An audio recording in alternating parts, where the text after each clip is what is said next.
you missed it yesterday, the Big 12 responded to what happened at Oklahoma State this past week, Wednesday night in particular, when, according to Oklahoma State fans, they were chanting, "Ref's a Mormon." Kevin Young, speaking of BYU men's basketball coach, claimed that they were chanting "F the Mormons." But no matter what it was, the Big 12 has decided that enough is enough when it comes to BYU being bullied by opposing fan bases. And as I've talked about on this podcast a number of times over the past week, finally, they're doing something about it and getting serious about this. Now, some of you may acknowledge, and I don't necessarily think that 50 grand is going to completely curb everything that we're hoping it will curb. But the Big 12 announcement said that in accordance with the Big 12 conference principles and standards of sportsmanship, the conference has issued Oklahoma State University a $50,000 fine following its investigation into inappropriate chants which referenced the Mormon religion that occurred during Wednesday's men's basketball game. The Big 12 conference will not tolerate any behavior that targets or demeans others, unquote. The Big 12 shortly thereafter announced their own statement saying this: the university conducted an immediate investigation into the allegation that a group of students used an inappropriate chant during last Wednesday's men's basketball game between OSU and BYU. It was determined that a derogatory chant followed a disputed call and referenced the Mormon faith in relation to game officials. So they are saying that the "ref's a Mormon" statement is what was the actual chant. So there we go. The reference to religion did not meet our standards and expectations. Oklahoma State respects the Big 12's decision and will not appeal the fine. The Cowboy Code calls us to treat others with respect and dignity. Oklahoma State University's values the relationship we have with BYU and deeply respects its community and faith. We will continue to work to ensure that the atmosphere at our events reflects the values of the Cowboy family, unquote. All right, so I love the fact that the Big 12 was spurred to action finally, and it may have taken some, bully pulpit type stuff from yours truly and others out there to say, hey, what is it going to take here? Because remember, thinking back to last year, the Cincinnati game, and the situation around that was horrific because it was obviously a family that was a part of the Grand Blank shooting that attended that game and wrote a heartbreaking letter to the University of Cincinnati. And I know Cincinnati apologized, but really no meaningful action was taken by the Big 12. And in the Big 12 title game, Brett Yormark was asked about the inaction, said, hey, we take things seriously in the Big 12 conference. Then we had what happened in basketball with Oklahoma State. And I think that the conference is just fed up with what's happening because BYU does not necessarily expect to be treated special or treated any differently than anybody else in the Big 12 conference.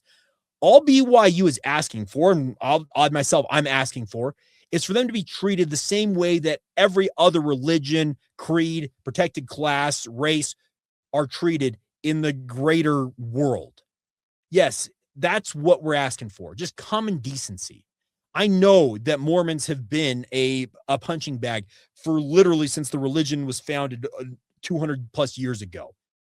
The situation at hand, though, is that we are looking at this through the prism of, hey, this wouldn't fly with anybody else. And I know I'm going to get people in the mention saying, Jake, get some thicker skin. We need to be thicker skinned people as members of the LDS faith. But I'll reiterate something here.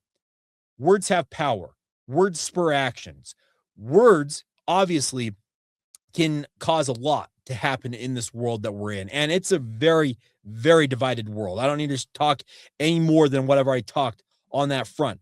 But I appreciate the fact that Brett Yormark and the Big 12 Conference took this serious enough to hit Oklahoma State where it hurts and in their pocketbook. And like I said, 50 grand, they may say, oh, you want to cash your check. But it's a gesture that honestly has been lacking since the Colorado incident. And we've seen multiple incidences since then of profane chants directed at the Church of Jesus Christ of Latter-day Saints and its members.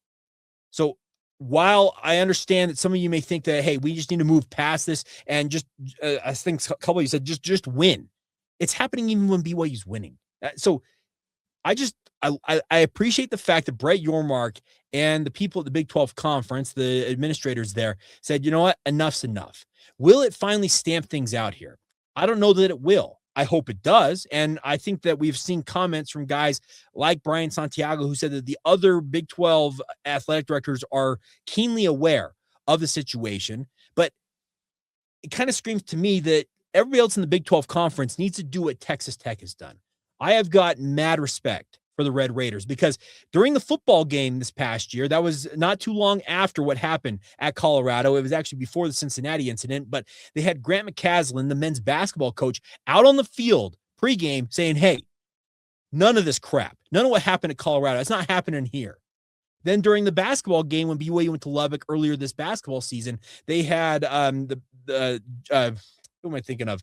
Their football coach. His name escaped me all of a sudden. It's on the tip of my tongue. But he gets out there and says, hey, kind of what Coach McCasland said. Joey McGuire. There we go. It came finally. Joey McGuire got out there and said, hey, we are not going to do that. We're better than that. Let's keep it about us. Let's make it about us. Speaking of Red Raider fans, we don't need to make it about BYU or their religion. That's the right way to approach it. And yes, these are young, sometimes inebriated young people who don't have a lot of life experience. I get all that. But once again, this wouldn't be tolerated by anybody else for any other religion, like I said, protected class, race, any of that. For some reason, it's been fair game. But I'm glad the Big taking meaningful steps to handling this and hopefully stamping it out. But I do think it's going to take a proactive effort from other members of the Big 12 Conference, following the lead of Texas Tech, because I think Texas Tech has approached it the right way. Having their coaches, having figureheads who these students and fans respect and obviously revere in many respects, and say, none of that, cut it out. So I hope that at Baylor tomorrow, I don't expect it to happen with Baylor, because I think Baylor is a religiously minded institution, understands what this is all about. But even then, you could have Dave Aranda there at the game and say, guys, keep it about the Baylor Bears. You coming up when BYU faces any other opponent. That's how it should be handled, at least in my opinion. I think it's a very proactive way to go about it. And I think what we've seen from Texas Tech is it's curbed what could have been a lot of pretty derogatory behavior directed at BYU. So, yeah, I respect and I appreciate the fact that the Big 12 finally took a stand on it. While some of you may want it to be more punitive in terms of actually assessing a technical foul, forcing the student section to vacate the premise, I get all that, but it's not currently on the books in terms of what the sportsmanship code the Big 12 has. The only thing they can do really right now is fine programs. So hopefully those fines will continue to escalate if more incidences happen like this, but it's my sincere hope that I'm done talking about this for the time being. But as I said previously, I will keep talking about it as long as it keeps happening, because it's not okay and it wouldn't be tolerated for anybody else. All right, that's going to do it for today's edition of the show. Hope you guys are having a fantastic Monday whenever you listen and or watch this. Thank you, as always, for your support of the podcast. Thank you for making it your first listen of the day. Coming up tomorrow, we're going to get you ready for BYU and Baylor, expecting to catch up with our good friend Cam Stewart, host of Locked On Baylor.